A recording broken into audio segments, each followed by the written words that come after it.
إن الحمد لله نستعينه ونستغفره ونعوذ بالله من شرور أنفسنا ومن سيئات أعمالنا من يهد الله فلا مضل له ومن يضلله فلا هادي له أشهد أن لا إله إلا الله وحده لا شريك له وأشهد أن محمدا عبده ورسوله لا نبي بعده أما بعد فيا أيها المسلمون اتقوا الله حق تقاته ولا تموتن إلا وأنتم مسلمون وقال سبحانه وتعالى في القرآن العظيم أعوذ بالله من الشيطان الرجيم وإن الظالمين لهم عذاب أليم الآية. Hadirin jamaah Jumat rahimakumullah, marilah kita bersyukur kepada Allah Subhanahu wa taala yang telah memberikan hidayah, taufik dan rahmat kepada kita sehingga pada hari ini, hari Jumat di bulan suci Ramadan, kita bisa hadir di Masjid Istiqomah ini di dalam rangka untuk beribadah kepada Allah, baik ibadah yang umum maupun yang khusus, ibadah yang vertikal atau horizontal. Semoga seluruh amal ibadah kita diterima oleh Allah Subhanahu wa taala. Amin.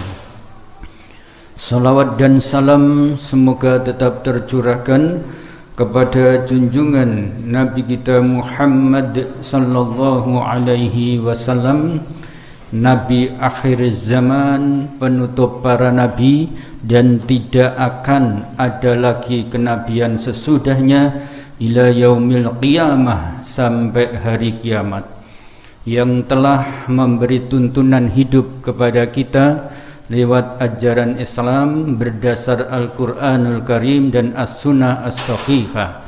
Semoga kita tetap konsis mengikuti dua kitab itu, kita kaji dan kita amalkan serta kita perjuangkan sehingga kita menghadap Allah nanti dalam keadaan husnul khotimah. Amin.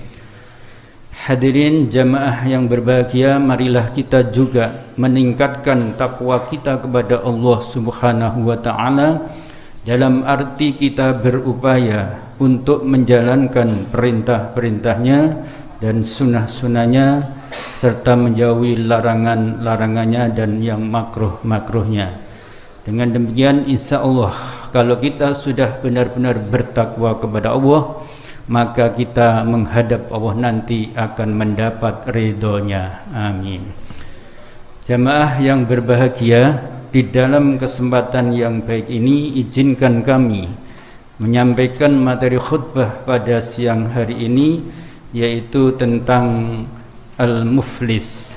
Muflis itu adalah bangkrut. Hadirin yang berbahagia, sudah kita ketahui bahwa Ramadan itu adalah bulan yang penuh berkah, ampunan, rahmat dan pembebasan dari api neraka.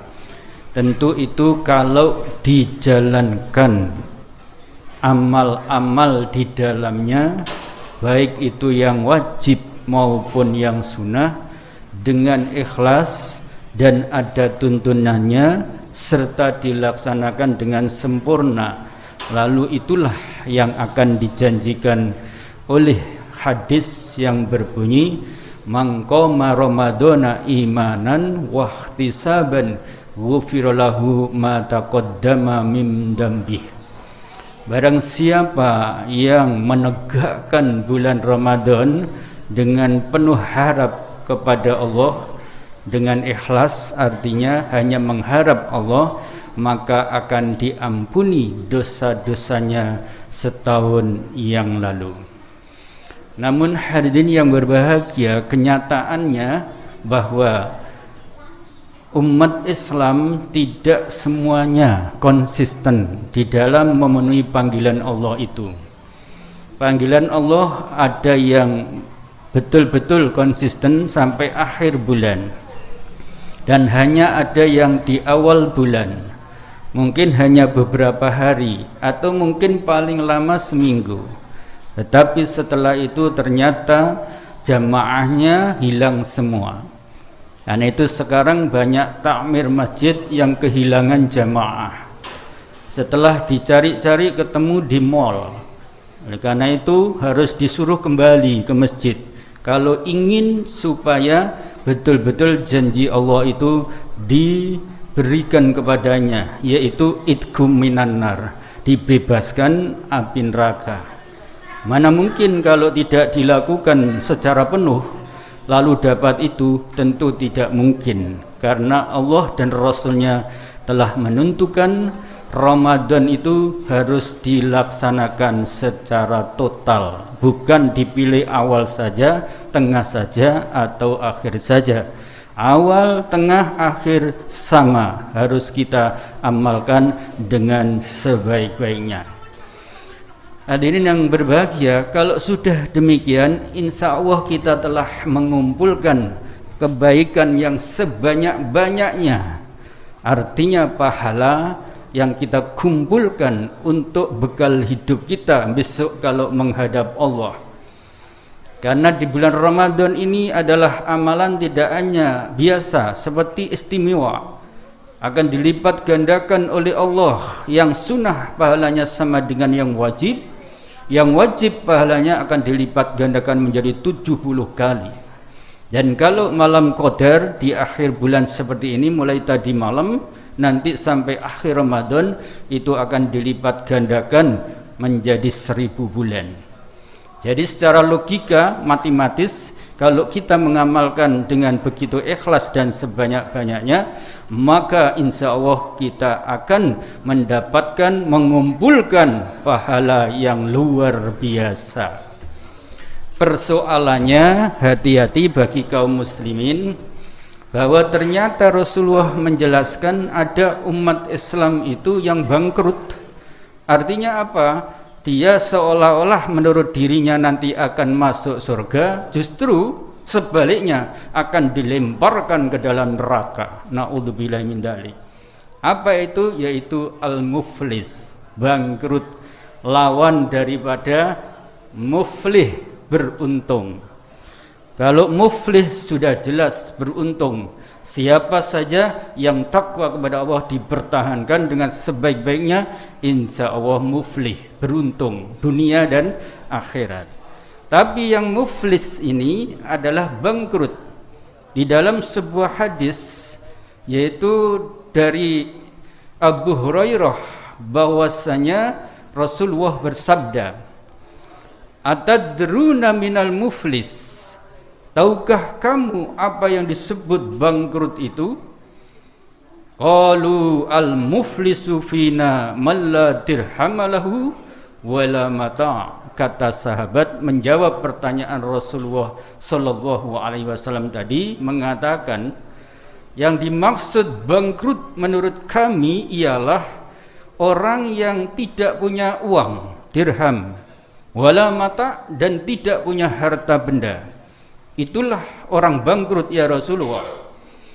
Namun setelah itu Rasulullah menyelai jawabannya. Faqala innal muflisa min ummati may ya'ti yaumal qiyamati bisolatin wa siyamin wa zakatin wa ya'ti wa qad syatama hada wa qadafa hada wa akala malahada wa safaka dama hada wa daraba hada.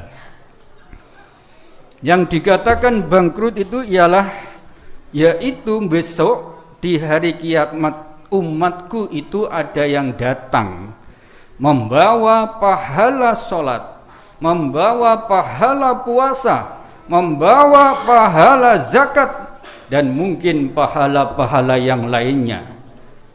Tetapi ia juga secara simultan atau bersamaan masih juga membawa, yaitu dosa-dosa yang banyak. Akibat dari pertama, syatamahada, suka mencaci maki, suka menyelatu kalau orang Jawa, suka menghina, mengumpat dan sebagainya terhadap orang lain. Itu yang pertama. Orang mencaci maki itu dosanya besar menurut hadis ini, karena bisa menggagalkan orang masuk surga akibat dari perbuatan ini. Yang kedua adalah waqadhafahada, suka menuduh-nuduh orang baik berbuat salah. Artinya menuduh tanpa bukti yang nyata, bukti otentik, bukti yang benar, al-haq. Maka orang menuduh orang lain dengan tuduhan salah tanpa bukti, ini termasuk juga dosa besar. Dan ini juga akan menggagalkan orang masuk surga. Hadirin, menuduh orang salah, orang-orang baik dengan berbuat salah tanpa bukti itu adalah luar biasa dosanya. Tidak hanya itu, kalau dia mencari-cari kesalahan orang lain, misalnya mencari kesalahan ulama, kesalahan ustadz, kesalahan tokoh-tokoh, pemikir-pemikir yang jernih, yang objektif, yang memikirkan bangsa dan negara ini secara sungguh-sungguh, hanya berbeda dengan pikiran penguasa, sehingga dicari-cari kesalahannya. Dicari-cari kesalahannya, lalu dicari pasalnya. Kalau dicari pasalnya, lalu dijebloskanlah ke dalam penjara. Itu termasuk qadhafahada, menuduh-nuduh orang baik berbuat salah. Termasuk teroris, misalnya diduga teroris, maka itu hak-hak saja kalau tugasnya memang itu. Tapi kalau belum ada bukti lalu sudah tersangka, itu namanya qadhafahada. Pembuktian teroris itu benar atau tidak harus di pengadilan. Jika pengadilan sudah memproses secara hukum yang benar, tidak memihak ke sana kemari, lalu diputuskan salah, ya memang harus dihukum. Tetapi kalau itu hanya dicari-cari pasalnya, padahal orang itu tidak layak disalahkan, dihukum, belum terlibat, misalnya hanya duga dan dugaan saja, itulah namanya kezaliman. Ini namanya qadhafahada, menuduh orang baik-baik berbuat salah. Dan ini adalah akan menghancurkan amalnya. Yang ketiga ialah wa akala malahada, yaitu makan harta yang bukan haknya, bukan miliknya, milik orang lain, milik negara, milik rakyat dan sebagainya. Jika seorang koruptor mencuri atau maling merampok hartanya rakyat atau negara, itu adalah berarti ia makan harta haram. Dan tidak hanya itu, dia harus dihukum yang berat, apalagi di masa pandemi. Dia harus dihukum mati, layak itu. Tetapi kenyataannya apa yang terjadi di negeri ini adalah orang-orang seperti itu hukumannya paling banyak 2 tahun. Padahal malingnya triliunan. Malingnya luar biasa, apalagi di masa pandemi, itu sangat layak dihukum mati. Tapi kenyataannya tidak juga. Baik ini yang melakukan maupun yang menghakimi atau yang memberi referensi supaya diringankan dengan cara macam-macam, itu sama dengan ikut akala malahada, makan harta yang bukan haknya. Termasuk makan harta anak yatim yang bukan haknya, itu juga haram. Kecuali pengurus atau panitia yang memelihara anak yatim atau di dalam lembaga-lembaga panti asuhan, itu hanya boleh sekedar makan. Kalau ia mau, kalau dia tidak punya pekerjaan lain atau dia hanya ngurusi itu, maka tentu jaminan makannya untuk kelangsungan hidupnya adalah boleh makan dari hasil, yaitu untuk anak yatim itu. Tapi secara hakikat harus diserahkan ke anak yatim itu kalau dia sudah dewasa, kalau memang itu harta dari peninggalan orang tuanya. Yang keempat adalah hadirin wasyafaqad damahada, yaitu menumpahkan darah, artinya membunuh orang, apalagi orang baik-baik, itu sangat besar dosanya. Di dalam sebuah ayat difirmankan oleh Allah Subhanahu wa taala, "Man qatala mu'minan muta'ammidan fajaza'uhu nar jahannam." Siapa yang membunuh orang mukmin dengan sengaja, maka tidak lain balasannya adalah neraka jahanam khalidina fiha, kekal abadi. Ini luar biasa dosanya. Maka jangan enak-enak membunuh orang, apalagi orang tidak salah. Yang boleh membunuh itu adalah orang yang salah, yang sudah jelas, misalnya ia membunuh orang maka harus dihukum qisas, dihukum mati. Orang membunuh orang memang harus harus dikisos. Itu adalah layak, wajar. Dan pelakunya pembunuhan juga bukan orang per orang tetapi negara atau yaitu penguasa yang sah. Jamaah yang berbahagia, dalam pembunuhan ini tidak hanya pelakunya yang dosa, yang mendukung juga dosa.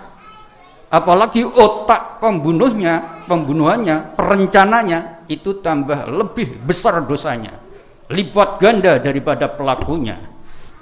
Karena itu jangan enak-enak mumpung punya kekuasaan sewenang-wenang maunya sendiri. Hanya ada orang yang berbeda pandangan lalu dianggap musuh, lalu dimusuhi, lalu dicari-cari kesalahannya, lalu sampai kadang-kadang dibunuh.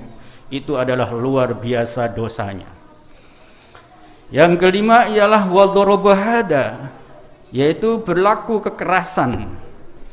Orang berlaku kekerasan terhadap orang lain itu termasuk dosa besar. Berlaku keras ini, berlaku tindakan keras ini tidak hanya fisik. Kalau fisik gampang, mudah. Begitu kita dipukul, kita ditendang, luka, ke dokter seminggu sebulan sudah sembuh, tidak masalah, bisa diobati. Tetapi kalau kekerasan yang bersifat verbal, yaitu lontaran-lontaran ucapan yang menyakitkan hati manusia, hati umat yang terbanyak, mayoritas atau umat Islam atau rakyat Indonesia, maka tentu kekerasan bersifat verbal ini lebih kejam dan lebih menyakitkan daripada kekerasan berupa fisik. Maka tidak boleh sembarangan. Kenapa orang itu digebukin orang? Di masa-masa ada demo mahasiswa, siapa itu yang sudah digebukin itu Anda sudah tahu semua. Itu bukan kesalahan yang menggebuki melulu. Kita tetap sepakat tidak setuju bahwa berlaku kekerasan itu tidak boleh di dalam Islam. Tapi itu juga dicari mengapa kok bisa terjadi. Mungkin karena itu akibat dari kekerasan verbalnya setiap saat selama sekian tahun, mungkin lebih dari 5 tahun, itu tidak tersentuh hukum sama sekali. Tapi yang tersentuh hukum adalah orang-orang lain yang di luar dia. Dan ternyata kemarin mengapa dia ikut di situ? Apa artinya? Mau cari apa? Seperti itulah maka harus diungkap juga. Sebetulnya dia korban kekerasan, dia juga pelaku kekerasan. Jadi sama-sama seharusnya harus diadili semuanya. Tidak boleh salah pilih, pilih kasih. Tidak boleh. Itulah jamaah darabahada. Ini termasuk dosa besar.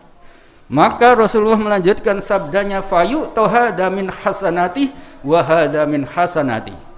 Maka pahala orang yang mendolimi itu akan diambil, akan ditransfer atau diberikan kepada orang-orang yang didolimi tadi semuanya. Fa in faniyat, apabila habis, qabla ayyuqdama alaihi, sebelum mencukupi semuanya, belum balance, maka ukhida khotoyahum, diambillah kesalahan-kesalahan mereka. Mereka siapa? Mereka yang didolimi. Faturihat alaihi, kemudian dibebankan kepada orang yang berbuat dolim tadi. Summa turiha finnar, lalu dilemparkan ke dalam neraka. Itulah yang disebut orang bangkrut, kata Rasulullah sallallahu alaihi wasallam. Hadis sahih riwayat Imam Muslim. Jamaah yang berbahagia, karena itu didukung juga oleh ayat di surat Asy-Syura ayat 21. Allah berfirman, a'udzubillahi minasyaitonirrajim, wa innadz zalimina lahum 'adzabun alim. Sesungguhnya orang yang zalim itu adalah bagi mereka adab yang pedih. Jadi mereka tidak jadi masuk surga, pahalanya habis semua karena mendolimi orang, dan dia dilempar ke dalam neraka lalu diadab yang pedih. Na'udzubillahi min dzalik. Aqulu qouli hadza fa astaghfiru innahu wal ghafurur rahim innahu was samiul alim.